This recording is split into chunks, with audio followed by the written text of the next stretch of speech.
안녕하세요. 물류TV 백소라 교수입니다. 이번 영상에서는 2021년을 마감하며 올해 탑10 물류 유통시장 이슈 총정리하는 시간을 갖도록 하겠습니다. 세부 주제는 유통, 해상, 항공, 택배, 창고, SCM 측면으로 보겠습니다. 그 중에서 첫 번째 유통입니다. 온라인 시장 급성장. 소비자들은 대면 접촉 깊이가 확산되고 있죠. 그런 구매 행동이 바뀌면서 온라인 시장이 급성장하고 있습니다. 여러분들도 오프라인으로 구매 안 하시고 요즘은 대부분 온라인으로 구매를 하시잖아요. 그런 것처럼 전 세계인들이 온라인 시장으로 다 몰려가고 있습니다. 국내 수요뿐만 아니고 해외 수요도 이렇게 같이 증가하고 있는데요. 그럼으로써 수출입에 관련된 물량이 증가하고 있습니다. 게다가 코로나로 인해서 여행 소비를 다른 소비로 대체하게 되면서 사람들이 백색가정 구매를 많이 하고 있습니다. 이것을 국내에서 구매하는 것뿐만 아니고 글로벌적으로도 해외에서 구매를 하고 있는 것이 크게 증가되었습니다. 자, 이번에는 두 번째 해상 뉴스 보도록 하겠습니다. 수에즈 운하 자초. 대만의 해운선사 에버그린 잘 아실 겁니다. 자, 올해 초에 이 에버그린의 선박 사고가 있었죠. 약 2만 TEU 규모의 대형 컨테이너 선박이 그 유명한 이집트의 수에즈 운하를 지나면서 좌초되었습니다. 사고 수습까지는 6일밖에 걸리지 않았어요. 하지만 그 6일 동안 홍해와 지중해를 잇는 최단 항로인 운하가 이렇게 막히면서 전 세계 글로벌 공급망이 마비되고 그로 인해서 막대한 피해가 발생했습니다. 이 선박의 소유주는요, 일본의 쇼웨이 기센이라고 하는 회사였습니다. 그리고 그 선박을 용선한 회사는 대만의 에버그린이었습니다. 이 사고가 일어난 이유는 아직 완전히 밝혀지진 않았으나 많은 의견들이 나오고 있습니다. 수에즈 운하의 모니터링 시스템이 미비돼서 이렇게 사고가 일어난 것이다. 혹은 도선사가 잘못했다. 혹은 조타수가 운전 미숙했기 때문에 이런 사고가 일어났다. 등이 여러 가지 이유로 거론이 되고 있고요. 근데 아직 최종 결론은 나지 않은 상태입니다. 최종 결론은 소송 판결을 통해서 나올 것이죠. 자, 그 다음에 이제 항공에 관련된 뉴스 보겠습니다. 세 번째. 역대급 물동량 기록한 항공화물. 우리나라에서 그래도 가장 큰 항공사가 바로 대한항공이죠. 대한항공은 화물 전용 여객기를 운항한 지 1년 5개월 만에 화물 전용 여객기를 1만 회 운항을 달성했습니다. 동남아뿐만 아니고 북미나 유럽 등 전 세계 60개 이상의 노선에 화물 전용 여객기를 운항을 하고 있습니다. 이름이 생소하실 겁니다. 여객기는 알겠는데 화물 전용 여객기다? 자, 이것은 기존의 여객기였는데 그것을 화물 전용으로 사용하는 경우를 의미하죠. 인천공항 항공화물 물동량은요, 개항 이후에 최초로 2021년 12월 초에 연간 300만 톤을 달성했습니다. 얼마 되지 않은 거죠. 며칠 전의 뉴스입니다. 코로나 바이러스 위기로 의료 장비에 대한 수요가 급증했죠. 그리고 글로벌 온라인 쇼핑도 증가했습니다. 한국 같은 경우에는요, 반도체 제품이나 그리고 IT 제품 운송이 수출이 너무너무 좋은 상태죠. 게다가 컨테이너 공급 부족이 아주 올 초부터 많은 문제를 갖고 왔는데요. 이런 이슈까지 겹쳐지면서 항공화물 수요가 엄청나게 증가했습니다. 자, 그리고 네 번째 뉴스. 화물 전용 여객기 전환. 여객기는 화물기 전용기보다 노선이 훨씬 더 다양합니다. 코로나로 인해서 항공 여객이 감소해서 여객기 운송이 수요가 급감했죠. 자연적으로 여객기에 화물을 실는 벨리카고 공급이 줄어든 상황입니다. 아시는 분은 아실 것 같은데요. 인천공항 전체 물동량의 40%, 50%가 다 이 벨리카고로 운송되고 있습니다. 월 30회, 40회 정도 운항했던 화물 전용 여객기가 현재는 월 800회 이상 운항 중입니다. 이렇게 화물 전용 여객기로 많은 수가 대체되고 있습니다. 자, 그 다음 이번에는 국내 배송 뉴스 말씀드리겠습니다. 배송시간 단축 전쟁. 자, 여러분들 온라인으로 물건 주문하시면 더 자주 하고 계시죠? 그리고 더 빨리 받으시는 걸 원하시죠? 이렇게 국내 물류 배송은요, 그 트렌드가 더 빨리 그리고 더 자주 제공하는 것으로 바뀌고 있습니다. 심지어 몇 달 전만 해도 혹은 작년만 해도 새벽 배송 이런 이슈가 되게 유명했었는데요. 지금은 새벽 배송은 당연한 것이고요. 몇 시간 배송, 2시간, 1시간, 심지어 지금은 49분 배송 체제도 있습니다. 어떤 홈쇼핑에서는요, 아침에 TV 방송을 주문하면 같은 날 오후에 고객이 받아볼 수 있게 하는 그런 신속한 물류 서비스도 게시를 했습니다. 저희 동네 같은 경우에는요, 49분 배송도 하고 있습니다. 우유를 주문해도 49분 안에 갖다 준대요. 정말 사람들이 너무 편하게 사는 것 같죠? 사람이 이렇게 편할수록 물류는 훨씬 더 물량이 많아집니다. 특히 코로나를 계기로 택배 배송은 언택트로 변환했습니다.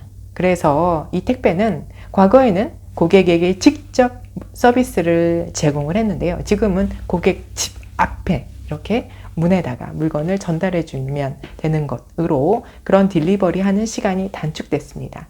그래서 결과적으로 보면 이 코로나 덕분에 이 배송 시간은 더 단축되는 그런 결과를 가져오게 되었습니다. 자, 이번엔 창고 뉴스 말씀드리겠습니다. 6번째. 자동화 도입 필요성 증가.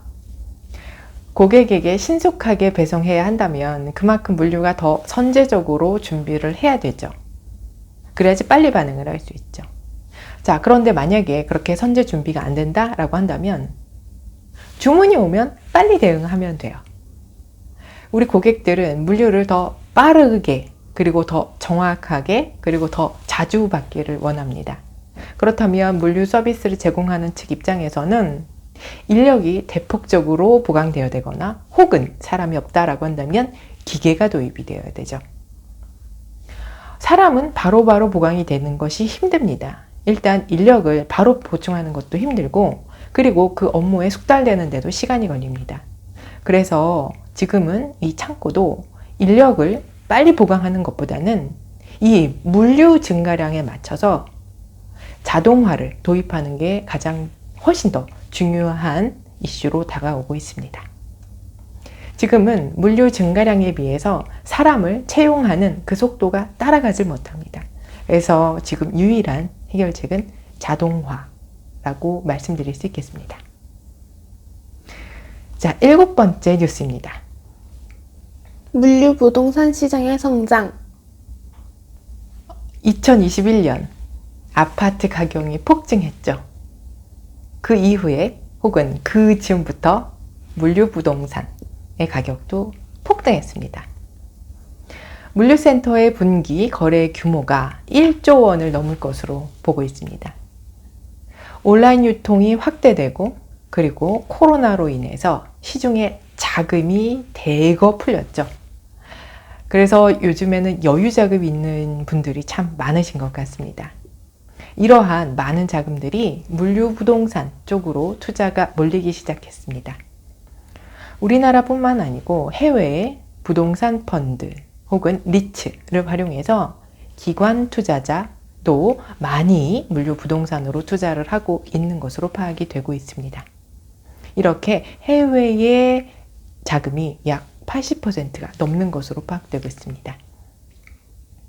우리나라의 전국 주요 거점 그리고 수도권을 중심으로 해서 입주했던 창고들이 현재는 더 신속한 그리고 더 자주 있는 물류 서비스를 제공하기 위해서 도심 내 소형 창고로도 변하고 있습니다. 더 자세한 내용은 곧 말씀드리도록 하겠습니다. 8번째. 물류 창고의 풀필먼트 센터화. 기존의 물류 창고는 물품을 보관하고 그리고 물건을 배송하기 위해서 사용되는 장소로 주로 사용이 됐습니다. 현재 물류창고는 물류에 관련된 모든 서비스를 제공할 수 있는 아주 종합적인 장소가 되어가고 있습니다.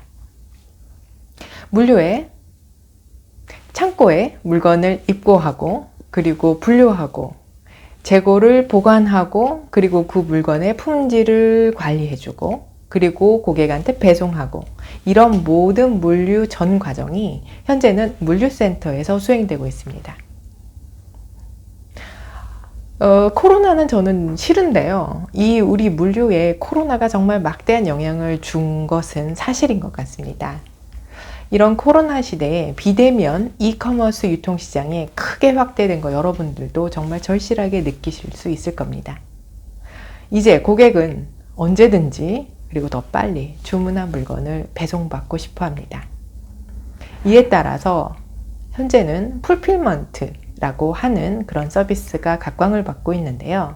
그 중에서도 마이크로 풀필먼트 센터라고 하는 MFC라고 얘기를 하죠. 마이크로 풀필먼트 센터의 형태로 생겨나고 있습니다. 특히 요즘에는 이런 도심 물류를 제공하기 위해서 가장 잘 팔리는 물건들을 소량 도심에 보관을 하고 있는데요. 그때 사용될 수 있는 개념으로 아주 크게 도입이 되고 있습니다. 참고로 MFC는 고객 접점에서 그리고 최종 고객에게 제공될 상품이 마지막으로 머무는 공간으로서 상품 배송을 위해서 생활 물류 서비스의 최전선에 자리한 물리적 공간을 의미합니다. 자, 이번엔 9번째 뉴스 말씀드리겠습니다. 물류 관련 창업의 증가. 사물인터넷, 인공지능, 로봇, 빅데이터, 클라우드. 자, 요즘에 정말 많이 뜨고 있는 단어들이죠. 역시 물류에서도 이런 개념이 도입이 되어 물류 창업에 반영이 되고 있습니다. 예를 들어서 물류에서는 사물 인터넷을 이용해서 사람의 개입이 없이 인터넷을 통해서 물류 데이터를 전송하고 그리고 물류 관련 정보들을 모니터링하고 모든 공급망의 단계에서 효율성과 가시성을 높이고 있습니다. 그리고 인공지능, 즉 AI죠. AI를 이용해서 AI 기반 예측, 수요 예측을 합니다. 그리고 여러 가지 물류 예측 솔루션을 통해서 이 물류가 관리되고 있습니다. 공급망 프로세스를 계획하고 그리고 예를 들어서 배송 계획을 최적화하는 이런 서비스에 AI가 적극 사용이 되고 있습니다. 또한 로봇이 활용이 되고 있죠. 창고에서 요즘에 정말 로봇을 많이 사용하고 있는데요. 공급망 속도를 높이고 그리고 일할 때의 정확성이 향상되고 그리고 피로를 방지하고 많은 양의 물동량을 소화할 수 있습니다. 게다가 휴먼 에러를 감소시킬 수 있죠. 그래서 물류에 관련된 생산성을 높일 수 있는 것으로 생각되고 있습니다. 자, 이번엔 마지막 뉴스입니다. 10번째 뉴스, SCM 관련 뉴스입니다. 콜드체인 시장의 성장과 발전. 글로벌 콜드체인 시장의 규모는 코로나가 처음 발생했을 때부터 그리고 2024년까지 연평균 약 15% 이상 성장할 것으로 전문가들이 예측하고 있습니다. 콜드체인은 제품의 생산 그리고 수확부터 소비자까지 배송되는 동안에 냉장이나 냉동고 수준의 온도에 맞게 취급해야 되는 민감한 제품이 그 대상이 되고 있습니다. 예를 들어서 유제품이나 냉동 디저트, 과일, 야채나 육류, 어류 등 이런 물건의 이런 제품에 대한 그 수요가 엄청 증가하고 있죠. 특히 요즘에는 유통이 너무너무 잘 발전이 되어 있습니다. 그래서 이런 이 전국적인 그리고 전 세계적인 이 식품에 관련된 물동량이 폭발하고 있습니다. 이뿐만 아니고요. 혹시 여러분들 슈퍼 콜드체인 들어보셨습니까?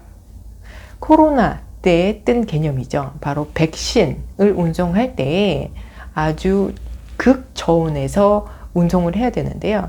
이런 콜드체인을 바로 슈퍼 콜드체인이라고 합니다.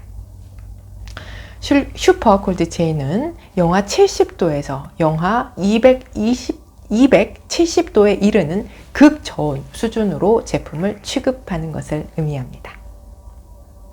자, 이렇게 해서 2021년을 마무리하며 올해 유통, 물류에 관련된 이슈 탑 10을 정리해 보았습니다. 도움 되셨습니까? 2022년에는 더 즐거운 그리고 더 발전적인 뉴스를 전해드렸으면 좋겠습니다. 여러분들 크리스마스 잘 보내시고요. 그리고 새해 복 많이 받으십시오. 물류TV 백소라 교수였습니다. 고맙습니다.